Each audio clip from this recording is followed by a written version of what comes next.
Magandang araw po sa inyong lahat. Ito po yung lingkod, Pastor Jordan Nuevo, at usapang pera tayo ngayon. At ang usapang pera natin ngayon ay patungkol sa pagpapagawa ng bahay. And right now, narito tayo ngayon sa isang 48 square meter na bahay na ginagawa ngayon. And ang estimate ng pagpapagawa nito na hindi siya taka-finish ay aabutin ng 550,000 kasama ang installation ng kuryente, pero hindi siya nakapalitada.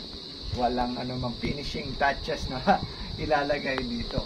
Pero mangyayari, meron siyang loft, meron siyang isang kwarto, and then meron siyang toilet and bowl dito, toilet and bathroom dito. Ito, toilet and bathroom. Yan. Dito naman yung kitchen niya. Isang 30 square meter na floor area na loft, pero hindi siya divided. At magkakaroon na siya ng hagdan dito. Hagdan dito, pababa. Dito yung landing niya. Dito yung landing niya.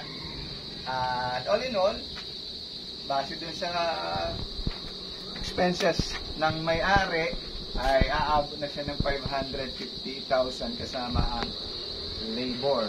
And as you can see, medyo marami-rami pa ang ginagawa rito. And kukumpitin natin kung magkano pa yung aabutin ng gastos.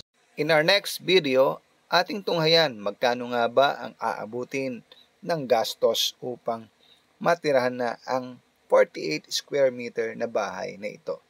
God bless us all.